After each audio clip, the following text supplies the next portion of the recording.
bisa orang Indonesia neliti Antartika gitu Mas? Dan yang ngebiayain pemerintah Rusia lagi. Gimana ceritanya? Mungkin saya manusia paling beruntung juga, boleh sih dikatakan. Di waktu saya, kalau aturannya Jepang boleh makan penguin katanya. Kalau kata kolega saya ya. Kalau kondisi darurat itu diperbolehkan dalam kondisi darurat. Karena kan jenis-jenis burung. Iya sih. Iya, Aves. Rasanya kayak ayam-ayam juga kayaknya sih. Tapi saya belum coba, pengen coba, cuma kan pengen coba. Nggak ada daruratnya. Tapi apa fakta paling mind blowing yang lu temuin di Antartika Mas? Yang mind blowing itu sebenarnya kalau kita ke Antartika itu secara tidak langsung sebenarnya sesuai karakter orang Indonesia. Kalau di luar negeri kan waktu mengendalikan orang ya. Kalau di Antartika itu serasa bener kayak jati diri kita sebagai orang Indonesia. Kenapa? Orang yang mengendalikan waktu. Asumsinya bahwa Antartika yang di tempat saya ditemukan itu adalah dulunya berada di subtropis, yang di mana ditumbuhi vegetasi dan usianya kan 130 juta tahun ya. Itu estimasi penanggalan karbon. Pernah lihat bencana yang di Aceh? Iya. Sumatera Utara dan di Sumatera Barat itu salah satunya itu. Oh gitu ya? Ada pengaruh dari... Oh jelas. Saya sebelum datang jelas banget. Pengaruh dari Antartika.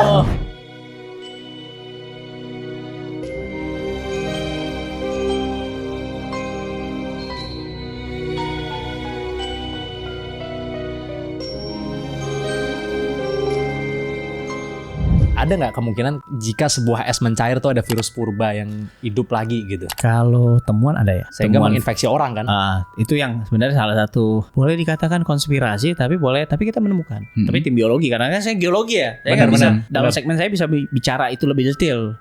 Cuma ada menemukan virus-virus yang memang virus-virus purba yang ukurannya besar banget bakterinya, nggak pernah kan. Nah itu juga. Memang dia diisolasi sebenarnya beberapa sih. Nah itu banyak sih temuan-temuannya. Ada sih. Nah kalau dia dilepas, nah itu dampaknya seperti apa? Nggak hanya di Antartika sih, di Kutub Utara juga yang cover di es gitu. Itu sudah ada 2 kasus tuh di Kutub Utara, di Siberia. Di Siberia ada ya.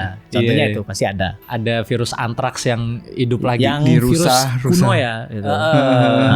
Itu paleovirus lah kalau bahasa ya. Jadi virus antraks kena rusa, terus rusanya nularin ke rusa lainnya, ribuan rusa mati, puluhan orang masuk rumah sakit, satu anak tewas. Nah itu karena terisolasi, harusnya malah jadi dia masif kan berkembang karena memang waktu itu cuaca mendukung, iklim mendukung, membuat es jadi mencair gitu ya. Karena es mencair sih sebenarnya antara boleh percaya atau enggak, tapi saya meyakini karena apapun konteksnya bahwa yang terjadi terkait virus itu ada, karena memang ketika dingin kan terisolasi. Virus itu kan kayak gitu prosesnya. Dan nggak mati ya? Nggak mati, dia cuma terisolasi aja, mengalami pembekuan aja.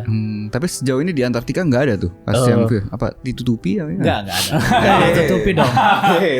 itu tim divisi lain. Ada tim legal lain. Saya kan tim geomorfologi. Kan. Saya ada oceanologi kan. Ada bersama. Masa kita ambil kue orang? Masak kue sendiri. Tapi sebelum balik ke Rusia tentunya ada pembersihan dulu ya dari ilmuwan-ilmuwannya, iya nggak? Kita ada operasional yang kayak gitu ya. Karena takutnya bawa apa misalnya. Iya. Salah satu ada sih diingetin lah gitu. Dicek kesehatan. Kita kan di kapal punya dokter kapal, 2 dokter kapal kita.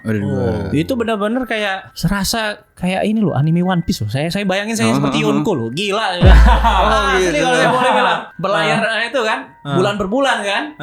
Kapal gede kan. Aduh. Itu enak ya fasilitasnya ya.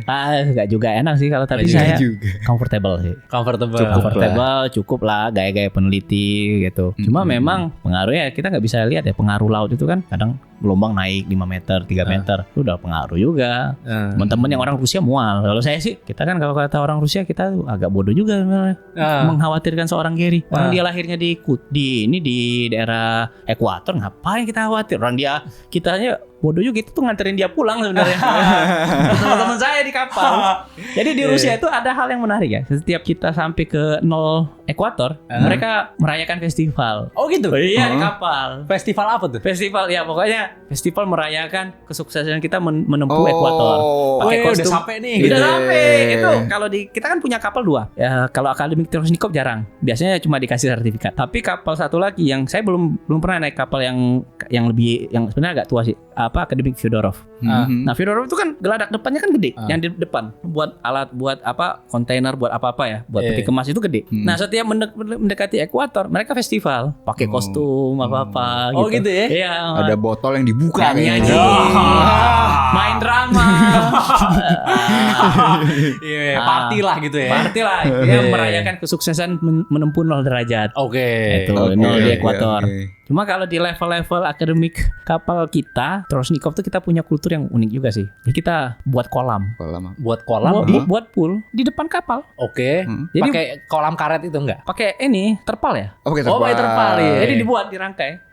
Akhirnya kita pakai air dari Samudra Atlantik. Oh iya. Saya merasa eksklusif itu kolam. Pakai air ini, air apa Samudra Atlantik. Air garam. Terus berendam bareng gitu. Berendam, Kita asik banget. Iya. Nah, setiap kapal, setiap negara punya kultur unik-unik ya. Iya. Nah, itu yang ketika saya di kapal Akademi Trosnikov itu yang kulturnya kita bangun kolam pool. Ya kecil lah. Mandi. Ada ospeknya juga Mas, ospeknya. Di ospeknya. Di ospek di K3. Oh, di ospek. Iya. Apa tuh? K3 keselamatan kesehatan kerja safety. Oh. Dikasih instruksi. Nah, kita kan punya kapal darurat ya. Kapal daruratnya kan mirip kayak kapal selam. Masuk dikasih instruksi. Itu kita dikasih semua tertib lah. Kalau Rusia kan sangat aware ya urusan safety ya. Kita dikasih informasi ketika mobilisasi. Jadi dalam kapal itu 2 helikopter. Ada helikopter. Oh gitu. Iya, helikopter 2 disiapin buat mobilisasi, logistik. Itu benar-benar kalau kita orang-orang geologis, kasta tertinggi sebagai ahli geologi itu pergi ke Antartika. Terus saya waktu S1 skripsi naik motor kok neliti. Ini kan naik kapal helikopter loh. Itu canggih banget. Saya bayangin ini loh film Mission Impossible lah. Naik helikopter ya. Iya. Kasta tertinggi saintis ahli geologi itu ke Antartika. Karena elit banget. Di prepare pakai helikopter. Ada sih kalau di Rusia biasa sih sebenarnya. Tapi kan itu kan jarang ya peluangnya opportunity orang pergi ke Antartika jarang itu sekali. Banyak, jarang. Tapi yang paling seru kayak helikopter. Itu saya gara-gara ke Antartika sebenarnya naik helikopter. Saya ini kan agak kampungan juga kan. Peneliti kampungan dari Indonesia. Pertama kali naik helikopter itu ke Antartika. Harusnya bisa juga masuk rekor muri kan. Langsung orang Indonesia yang pertama naik helikopter ke Antartika. Ada lagi. Aduh. Saya usulkan lah ke muri. Iya. Lupa juga rekor itu itu kan dibuat kan.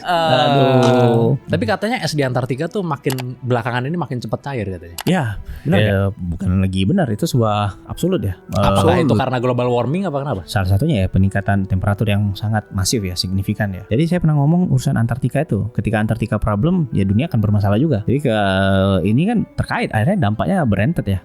Multiplier efek ya. Ketika Antartika mencair, pulau Indonesia tenggelam, siklon jadi anomali. Nah, itu juga salah satunya. Itu salah satu indikasi. Jadi kayak harus memang permasalahan itu ada masifnya pencair dan juga penelitian terbaru itu mengungkapkan bahwa ada neraca ya.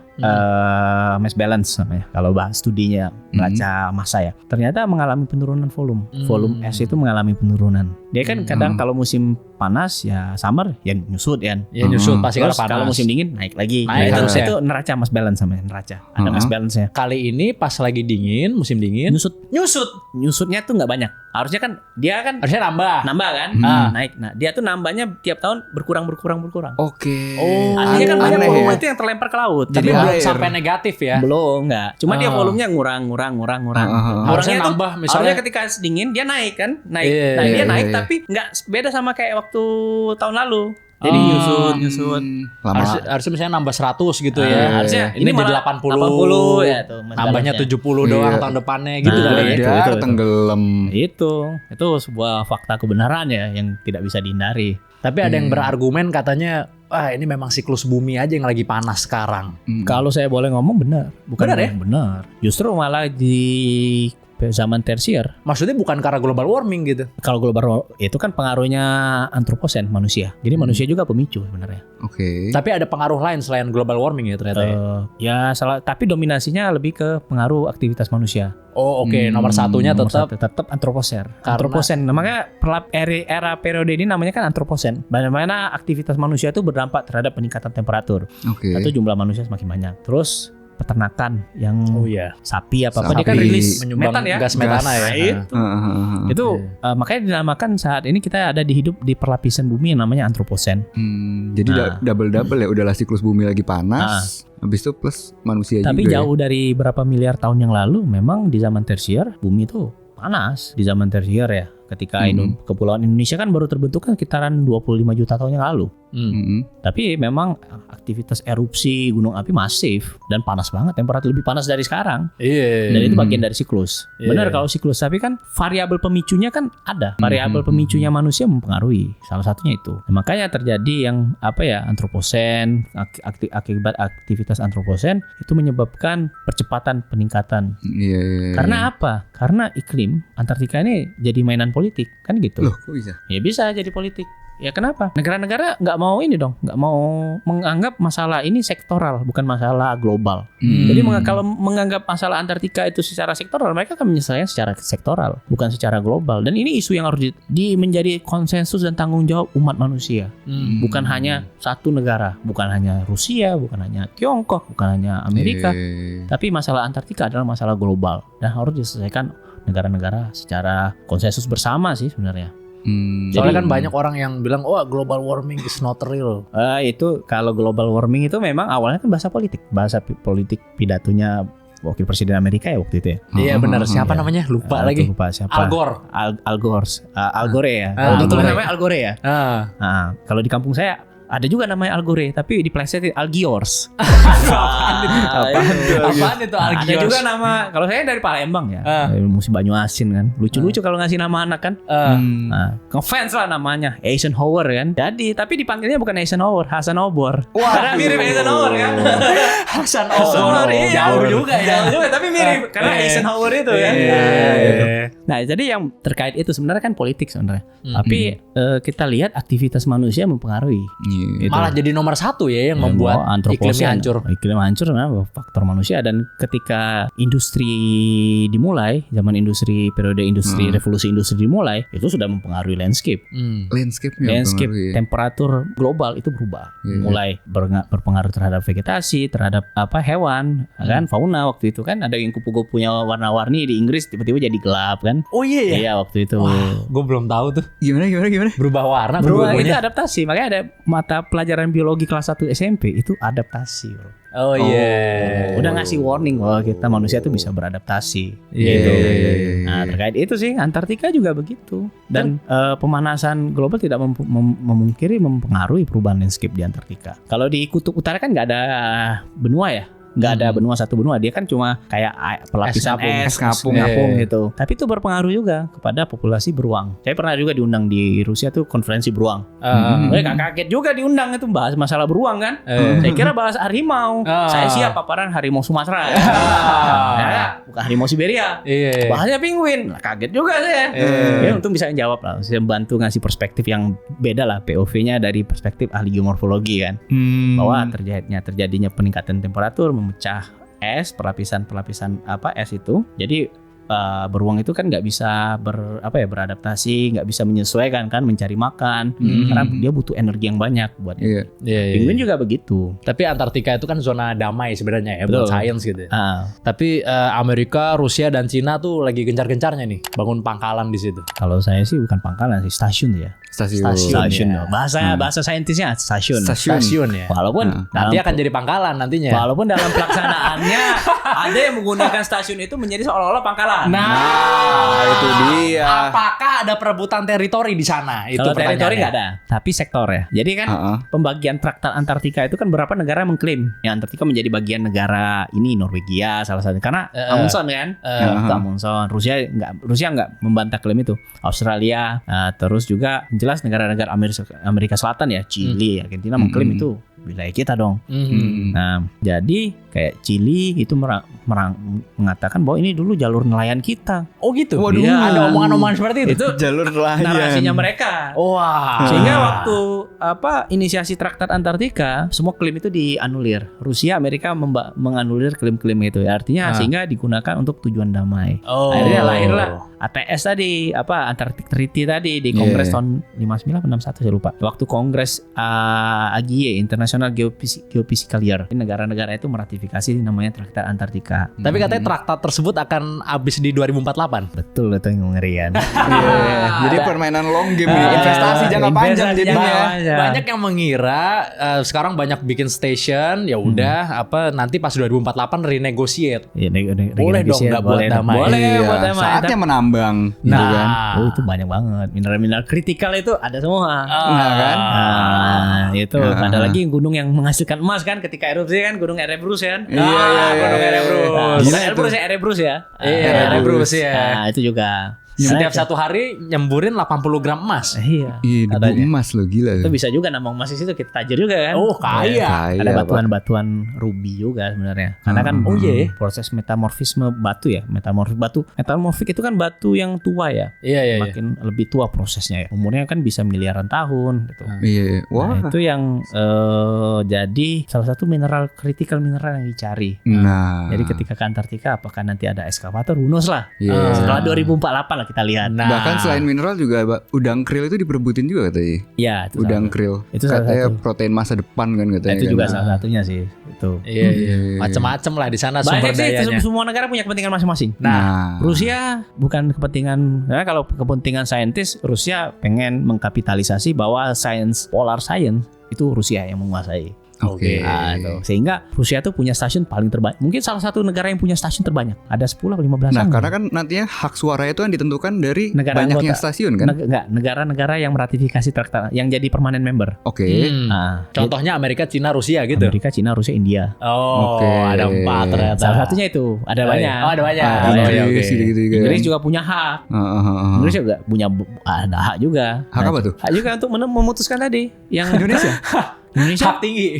Indonesia belum meratifikasi Traktat Antartika. Iya kan nggak punya ini ya kan mereka. Nggak punya, boro-boro mau bangun stasiun. Tapi menarik kalau bisa dari podcast ini bisa disampaikan, didengarkan oleh Pak Presiden bahwa Antartika itu tidak hanya masalah sains, tapi masalah dimensi pertahanan dan prosperity dan peaceful. Nah, ini nyambung banget ini. Jadi ratifikasi Traktat Antartika itu urgent sekali. Karena kenapa? Jika ingin melakukan berkontribusi untuk mengejawantakan tujuan berbangsa dan bernegara sesuai dengan amanat pembukaan Undang-Undang Dasar, ikut menjaga ketertiban yang berdasarkan perdamaian abadi dan keadilan sosial, itu harus relevan dengan pasal 1 Traktat Antartika bahwa penggunaan Antartika hanya digunakan untuk tujuan damai. Jadi menjadi peneliti itu sama posisinya dengan pasukan perdamaian loh.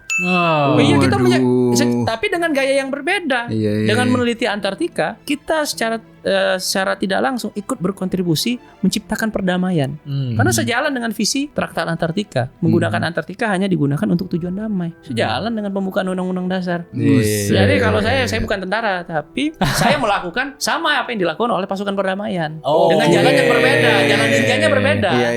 Jalan ninjanya pakai bor, kan gitu. Kalau teman-temannya pasukan perdamaian kan jaga, ada senjatanya. Kalau saya bor aja, bor mesin. Gitu. Ini nyambung banget nih ke pertanyaan saya yang selanjutnya nih. Kenapa Indonesia nggak banyak melakukan penelitian di Antartika? Satu tadi kita belum punya stasiun. Kemudian kan kita terbatas ya, belum meratifikasi itu sebenarnya. Konsennya di situ. Sekarang mulai konsen. Beberapa udah mulai melayangkan isu itu. Oh gitu ya? Udah mulai. Nah, kalau nggak dikompor-komporin orang nggak sadar juga kan. Saya pulang baru tuh. Harus dikomporin. Bagus ini, barang ini harus disampaikan. Karena rakyat itu harus nggak hanya membahas Antartika itu sebatas konspirasi. Tapi apa kontribusinya? Saya berapa kali lah ngomong. Keuntungannya tuh banyak sekali. Apalagi kita memainkan posisi strategis. Triliunan gitu. Tidak, itu kalau saya orang-orang yang profitable, bukan orang Minang juga sih yang profitable. Saya melihat itu sebuah bisnis yang menjanjikan. Bisnis Antartika itu sangat menjanjikan. Dan Indonesia berpeluang menjadi negara ASEAN yang pertama punya stasiun. Itu peluangnya ada. Satu-satunya. Satu-satunya negara ya ASEAN. jaraknya kalau nggak salah ya. Cuma 5.000 kilometer. Masa kilometer doang. 5.000 6.000 bawah. Dekat stasiun Mirni itu. Semoga sampai nih. Itu kalau tersampaikan itu Presiden mendengar. Ini kan bukan, saya nggak mengkritik ya. Saya membawa ide perubahan ya. Sekolah. Walaupun saya nggak dibiayai negara loh. Tapi ketika negara memanggil, saya orang terdepan menyampaikan ide-ide itu. Itu menurut saya nggak mau. Bukan nggak mau ngambil beasiswa negara, enggak. Tapi saya mau lebih leluasa berkontribusi. Oke. Jangan terfokus di 2045, 48 juga tolong. Itu penting. Itu maksudnya bisnisnya itu mengacu ke setelah 2048? Enggak, kalau kita meratifikasi untungnya banyak. Sekarang, Sekarang makanya harus gencar meratifikasi itu. Karena itu ratifikasi harus persetujuan DPR. Karena kan harus diundang-undangkan. Keuntungannya dari mana ratifikasi itu? Bayangin, negara-negara yang punya kapal icebreaker itu berapa negara? Tiongkok punya, Jepang juga punya, Korea Selatan punya, Rusia punya. Memungkinkan dong memindahkan rute pelabuhan ke Bali, Tanjung Benoa. Berapa logistik yang dibeli mereka? Iya sih. Berapa SDM yang orang-orang yang di kapal, awak kapal yang menghandle kapal khusus icebreaker. Benar. Secara tidak langsung SDM kita meningkat. Benar. Ekonomi tumbuh. Seenggaknya berkurang 1 juta dari janji Dari lapangan kerja 19 ya. juta. Itu kalau boleh saya ngomong, itu bisnis riset dasar yang ketika Wamen Bu Sela ngomong. Nah, selama ini kan riset dasar kan agak kurang perhatian ya pemerintah sebelumnya. Tapi itu riset dasar yang menghasilkan profit. Iya, riset dasar, riset geologi, riset fisika, operasional kapal aja, maintenance kapal, memindah dengan harga yang murah, bersahabat lah. Dengan politik bebas aktif Indonesia menguntungkan sekali. Iya. Untungnya banyak banget. Karena tetangga udah main juga ya. Di Fremantle, di Australia, di Fremantle ya, nama tempatnya, di pelabuhan Fremantle itu main. New Zealand udah. Malaysia juga udah ya. Kapal belum, Cape Town. Cape Town langganan kita, Rusia langganan di Cape Town. Udah berapa untungnya? Seneng kan logistik datang, produk dibeli kan, ekonomi tumbuh. Nah itu untung dari riset. Ya kalau meneliti aja untungnya enggak. Untungnya ada. Sekarang orang kita kan lama nih manen untungnya. Itu riset yang cepat bisa dipanen bro. Cepat manen untungnya. Udah ada ini kapal orang logistik apa-apa. Itu multiplier efeknya kerasa Antartika itu. Saya ini udah jadi ahli geologi merangkap jadi ahli ekonomi. Tinggal pitching doang ini. Kita butuh selamatkan dari 18.000. Selamatkan kita dari 18.000 Mas, tolong. Itu kita bisa menyelamatkan lah tuh. Gitu. Kita bisa membantu untuk untuk memberikan peluang lapangan kerja yang inovatif. Iya, luar biasa. Bayangin menghandle kapal icebreaker saat itu. Kemudian negara Indonesia kan negara yang belum punya kapal icebreaker. Industri kita mumpuni dong. Nggak mungkin nggak mumpuni. Orang bisa buat pesanan kapal Filipina aja bisa BRP kan Ilois apa itu kapal BRP Tarlaknya bisa kita. Apalagi icebreaker. Artinya akan ada transfer teknologi. Jadi SDM kita meningkat. Jadi dengan Antartika itu multiplier, bukan hanya sebagai riset aja. Saya kalau meriset untuk kepentingan pribadi saya, untuk kepentingan publikasi saya enggak gitu. Tapi saya bertanggung jawab dong. Rakyat harus dengar. Karena saya berangkat ke Antartika itu diperjuangkan oleh seluruh anak bangsa, seluruh tokoh-tokoh perwakilan diplomatik. Jadi nggak bisa mengklaim saya pinter, enggak. Tapi ini perjuangan bersama. Dan rakyat tuh harus punya hak untuk mendengar cerita Antartika itu. Narasi yang terbaik untuk rakyat itu. Bukan hanya jalan-jalan melihat ini, bukan. Tapi ada sisi-sisi yang dalam sekali kita harus melihat itu. Iya, mudah-mudahan sampai ya Mas ya pesan-pesannya. Itu kita berdoa amin, banget amin. nih. Itu yang menurut saya. Kita juga mengusahakan biar sampai gitu ya Son ya. Iya. Tapi ngomong-ngomong lebih enak mana hidup di Indonesia apa di Rusia? Aduh, realita ya. Kalau masalah cuaca memang comfortable Rusia sih. Dingin terus ya? Dingin, sejuk lah. Kalau Indonesia ya sejuk-sejuk juga. Kalau ke Gunung Kidul ya sejuk juga di bawah pohon. Benar sih. Puncak juga sejuk juga malam bisa bisa semua. Cuma memang itu relatif ya. Satu sisi ya nggak bisa masaknya terbatas makanannya kan. Di Indonesia kan bisa makan apa aja. Dan itu tanpa ada beban terkait halal atau haram itu. Nah di Rusia kan lihat-lihat dulu, lihat stiker. Ada stikernya sana ya? Ada yang halal, ada yang ini. Ada yang kosher gitu ya. Kosher itu. Kosher itu lebih halal. Kosher lebih halal dari halal. Iya. Lo kosher itu kan halal yang versi Yahudi. Versi Yahudi. Oke. Lebih ketat lagi ya. Oh iya. Nah itu cerita yang lucu lagi saya boleh sampaikan. Saya pernah satu kapal waktu ke Antartika itu sama seorang rabi. Rabi Yahudi. Artinya disitulah saya bisa bertanya. Masalah Yahudi itu saya bisa tanya. Saya tanya simpel aja. Makan ikan nggak sama ayam? Nggak boleh. Tuhan itu tidak menyukai orang yang makan itu dalam satu dimensi waktu yang sama. Nggak kosher katanya. Berarti benar dong. Ini orang yang Yahudi yang benar-benar Yahudi. Iya. Baca Torah sambil goyang-goyang kepala di kapal. Asli. Saya melihat fenomena itu. Teman saya itu seorang rabi, seorang Yahudi yang setia. Tapi kalau orang Asia di sana dipandang sebelah mata nggak? Enggak sih. Rusia tuh memberikan biasa aja ya. Memberikan kesempatan ya. Selagi kamu pintar, kamu punya peluang. Saya so far so good ya selama saya kuliah nggak ada. Mungkin karena ilmuwan kali ya. Enggak juga sih. Saya juga kan ya? Berawalnya kan dari kuli panggul. Terus jadi ya enggak kuli panggul juga. Kuli panggul. Kuli saya percaya loh ini. Saya percaya loh ini. Kuli ilmuwan, proyek lah kan, kerja di konsultan. Kuli kan konsultan kuli ilmuwan lah, kuli saintis. Nah itu. Tapi ketika saya di Rusia orang mengapresiasi sih. Oh gitu ya? Saya ketika melontarkan ide ke Antartika itu kan bukan 2024, tapi kan dari 2022 bulan Desember saya mau ke Antartika, gimana caranya? Semua bilang bisa, ya kan mereka mendukung sebenarnya. Tidak ada diskriminasi gitu ya? Kalau diskriminasi enggak lah. Kalau saya sih pengalaman saya pribadi sih diskriminasi enggak sampai sih. Tapi ada teman-teman kan relatif. Pengalaman itu kan tergantung amal ibadah. Oh iya benar. Saya orang meyakini, bukan konspirasi, saya meyakini surat Al-Insyirah 2 ayat terakhir. Ya. Wa ma ya'mal mithqala dzarratin ini ya saroyara, wa ma ya'mal mithqala dzarratin wa ma ya'mal mithqala saroyara, 2 ayat itu. Artinya apa tuh, Syed? Artinya adalah gimana Mas? Aduh, kalau kita melakukan kebaikan, kejahatan walaupun sedikit biji zarah, itu akan ada balasannya. Nah, Kalau kita melakukan kebaikan walaupun itu sedikit sekecil ukuran biji zarah, itu ada balasannya. pay it forward berarti. Iya, itu saya orang yang memegang prinsip itu, Saudara. Dan salah satu yang menginspirasi saya ke Antartika itu surat Ar-Rahman ayat 33. Oke. Itu yang menurut saya kan kalau kita menerima sebenarnya menjadi beragama itu, ini gara-gara Antartika juga saya meyakini tuh Islam itu ada sebenarnya. Saya memang Islam lahir. Tapi kalau kita menerima hal yang terbaik, saya pernah ngomong, kebenaran yang diperjuangkan. Oke. Daripada kita menerima kebenaran. Karena ketika kita menerima kebenaran, kita telah mempersempit batasan teologi. Tapi kita memperjuangkan kebenaran, kita sedang memperluas segmen teologi ilmu kita. Justru malah makin dalam ya. Makin dalam. Bahwa itu kalau dibaca di surah Ar-Rahman ayat 33, itu Tuhan tuh menantang manusia.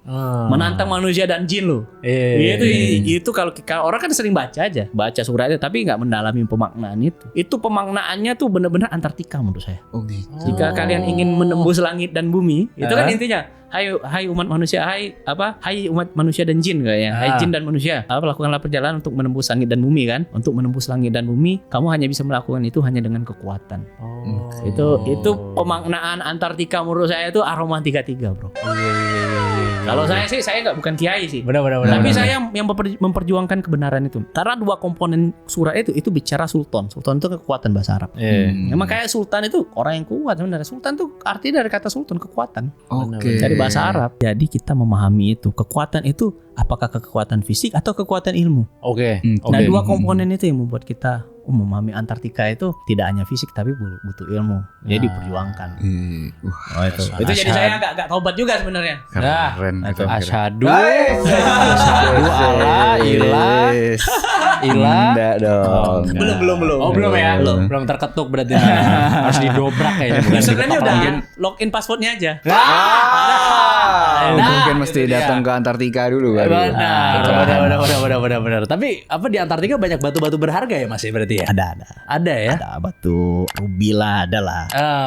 Ya ada lah. Pasti ada, nggak mungkin nggak. Tapi kan Mas melajari tentang batu juga kan? Pasti kan? Pastilah geomorfologi terkait batu sih. Batu paling berharga di dunia apa sih? Ya rubi ada. Jenis itu kan batu-batuan umur tua ya. Itu pasti berharga itu. Ruby karena itu kaitannya ke critical mineral sebenarnya. Mineral kritis yang rare earth, RRE ya, rare earth elemen ya. Itu pasti ada REE. Kalau berlian masuk nggak ke rare earth elemen? Itu kan kalau bahasa kimianya kan itu kan jangan struktur ya.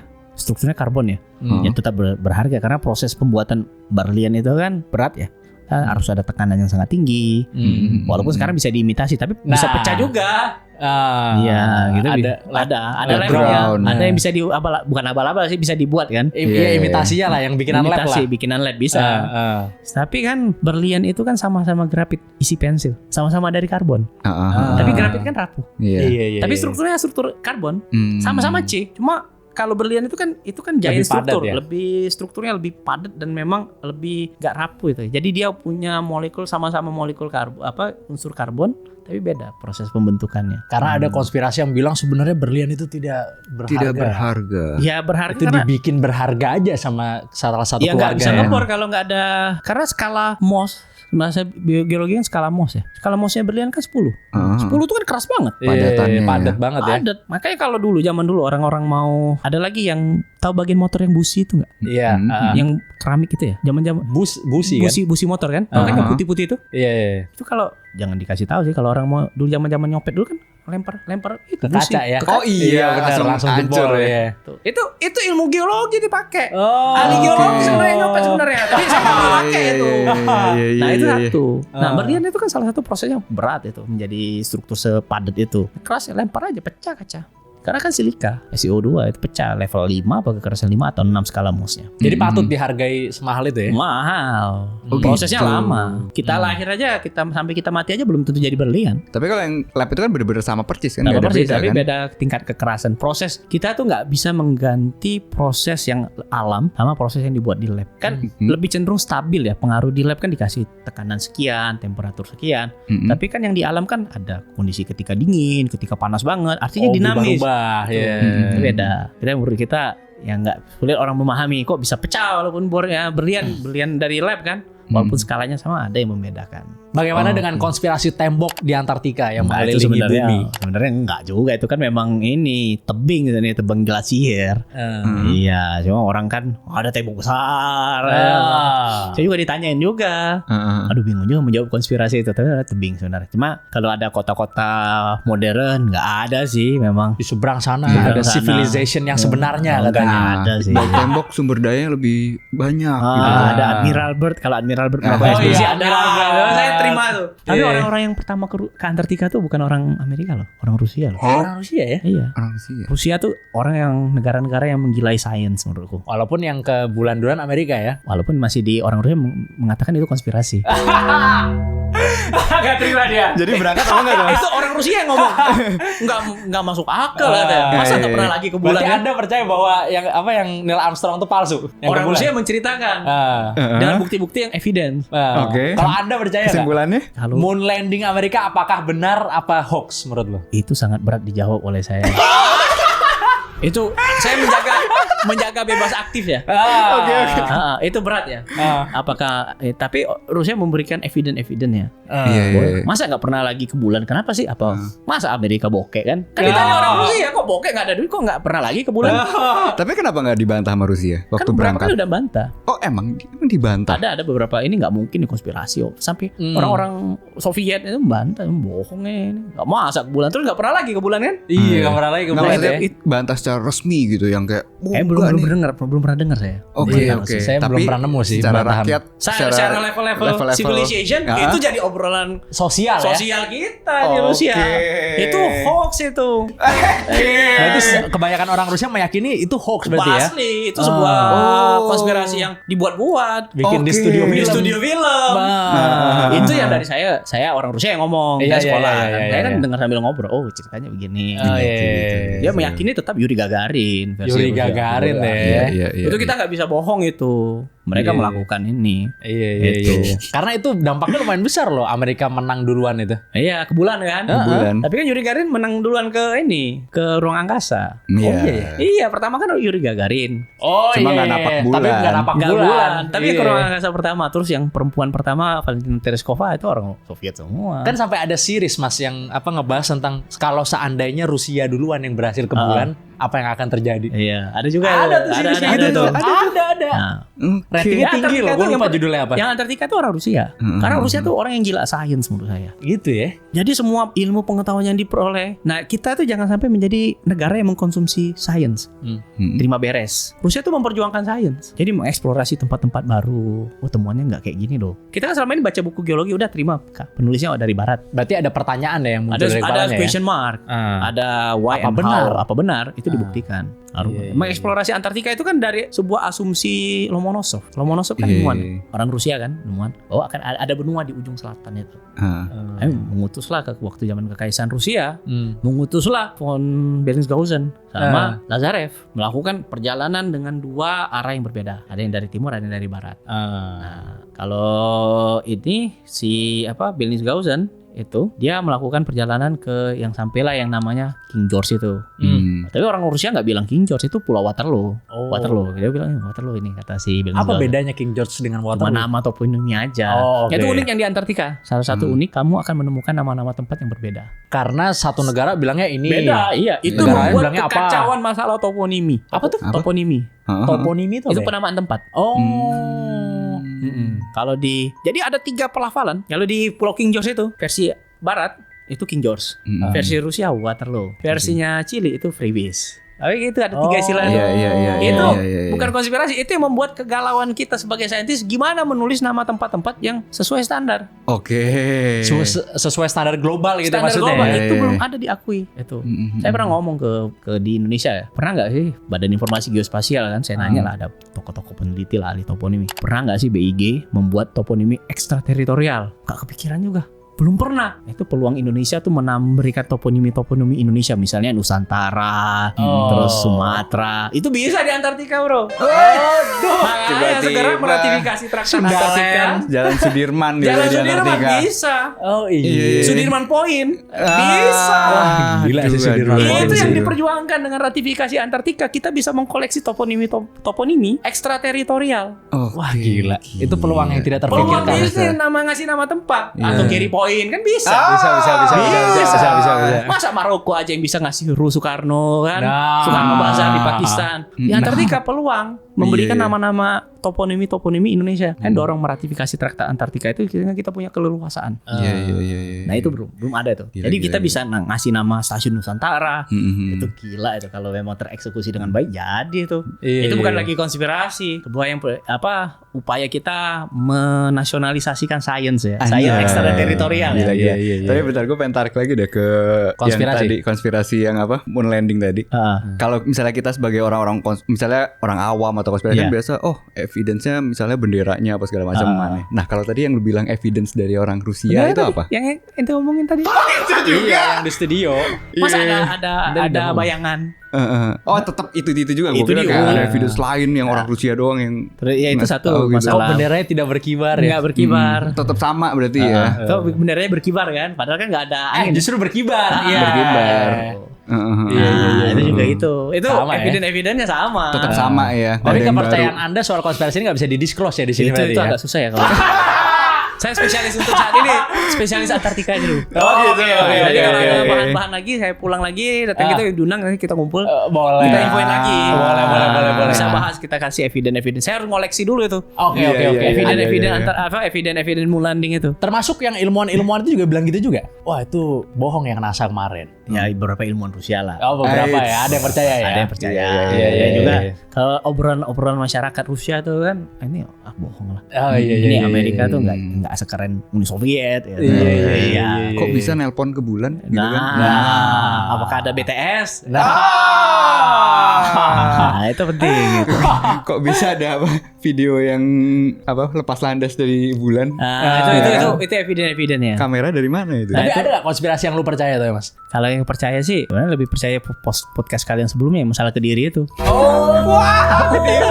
Konspirasi pemimpin tidak boleh datang ke Kediri. Pemimpin Jawa. Pemimpin Jawa. Saya kan raja Melayu. Iya. Gimana tuh? Kutukannya nggak mempan. Iya. Itu hanya berlaku kepada yang merasa raja-raja Jawa. Kalau raja Jawa jadi presiden nggak boleh datang ke Kediri. Iya. Karena kalau datang ke Kediri hilang semua kekuasaannya. Iya. Rontok pelan-pelan. Iya. Itu bukan percaya lagi sih antara bener atau enggak sih, tapi banyakan benernya. Banyakan benernya. Tapi itu nggak berlaku dengan saya karena saya raja Melayu. Oke.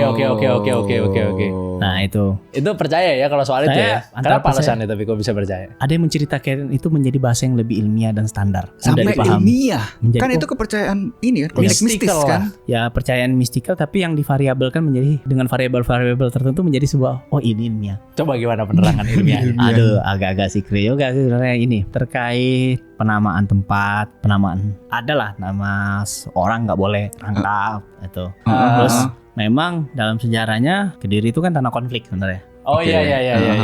Semua akan apes ketika mencoba menyerang Kediri, Mongolia. Oh iya benar Mongolia dulu ya. Kegagalan sebagai bangsa yang besar. Sebenarnya kita Indonesia harus menjadi bangsa yang besar, bro. Karena salah satu bangsa yang tidak bisa diinvasi Mongol. Benar. Itu kita nggak punya berbagi genetik dong sama orang Mongol. Rusia dia berbagi dengan orang-orang Mongol genetiknya. Karena pernah dikapitalisasi, pernah jadi beberapa khanat kan. Salah satunya kalau Rusia kan Golden Horde ya, gerombolan emas kalau bisa sejarahnya. Dia udah berbagi genetik. Kita salah satu bangsa yang nggak berbagi genetik. Nggak berbagi dengan karena cuma sebentar doang langsung hilang. Iya yang niatnya apa? Serang balik. Niatnya Mongolia datang ke Jawa untuk Raja Jawa, Raja Kediri kan, padahal Kediri udah hilang. Nah, diputerin sama Raden Wijaya.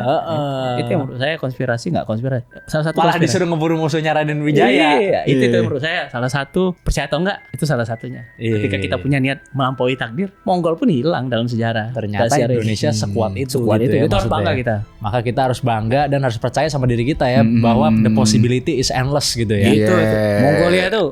Dan kita harus bangga jadi bangsa Indonesia. Itu dan harus dimasukin dalam kalau membuat buku baru Menteri Kebudayaan itu dimasukkan loh. Itu salah satu ceritanya luar biasa sekali loh Mas. Cerita luar biasa. Saya fans berat itu. Saya kalau ngomong di Rusia kami salah satu bangsa yang enggak pernah berbagi genetik sama Mongol. Itu semua orang marah sama orang Rusia. Benar. Dia enggak pernah berbagi genetik dengan Mongolia karena kita enggak pernah dijajah sama Mongolia. Itu saya kalau ngomong cerita di kelas, itu bangsa Indonesia itu bangsa besar. Mongolia aja bisa kalah. Tapi kenapa kisah itu tidak kita dapatkan di sekolah ya? Itu kita akan revisi lah sejarah Indonesia, sejarah itu. Itu besar banget itu dampaknya. Kalau gue sih tahu sendiri tuh tentang kisah itu. Kita tahu kan karena Raden Wijaya kan. Saya tahu karena. Tapi kan narasinya kan kecil banget. Narasi porsi kebanggaan itu. Kalian tahu itu salah satu imperium terbesar setelah imperium Inggris loh. Oh iya, Mongol tuh imperium terbesar. Oh iya. Setelah Inggris tentu, ya. Tapi yang paling pada masanya itu paling besar Mongol ya. Tapi bisa dikalahkan seuprit Pulau Jawa. Iya. Itu menurut saya narasinya gila itu. Itu gila banget dan harusnya lebih baik diceritakan lagi. Diceritakan soalnya memupuk rasa kebanggaan kita sebagai bangsa Indonesia. Kita udah pernah ya nyeritain soal itu ya. Udah. Kita udah pernah ceritain soal itu. Saya meyakini kembali ke konspirasi Kediri tadi. Kediri tadi ya. Jadi Anda menyarankan atau enggak untuk memimpin sekarang ke Kediri Mas? Nah, ya dihindari lah. Oke. Dihindari dulu. Iya. Hindari dulu. Karena udah beberapa tokoh-tokoh yang pernah ke Kediri gagal jadi presiden. Oh, maksudnya sebelum jadi pemimpin ke Kediri gagal gitu. Ada. Tapi enggak usah sebut lah. Oh iya.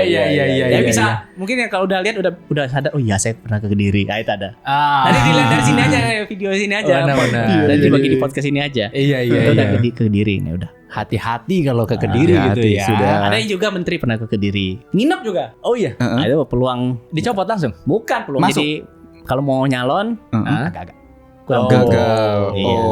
Gila ya jadi ini ya. Dan itu bisa dijelaskan ilmiah tadi ya. Iya, sejarah itu kan berulang ya. Iya. Berulang. Ya kan kayak gempa bumi kayak erupsi gunung api tadi Antartika tadi. Iya. Berulang, menumpuk.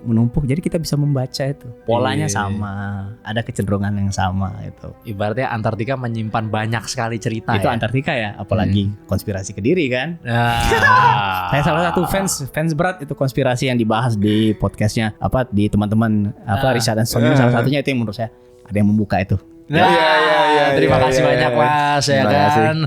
Thank you so much. Kita udah sampai di penghujung episode gitu ya. Terima kasih banyak buat Mas Gary buat udah mau ngobrol-ngobrol sama kita. Saya malah justru senang kan bisa membagi lebih spektrum yang lebih luas ya. Mantap. Mudah-mudahan penonton semuanya ini senang ya denger cerita kali ini ya karena menurut gue seru banget. Dan ini takdir juga bisa datang kan. Kebetulan kita ngundang pas di Jakarta. Pas lagi di Jakarta. Tadi takdir tadi kan suatu usaha yang diperjuangkan ya. Aduh, terima kasih lah buat teman-teman Richard and Son kan. Bisa membaca. Ini lagi bisa. Ini ahli nujumnya lebih sakti dah.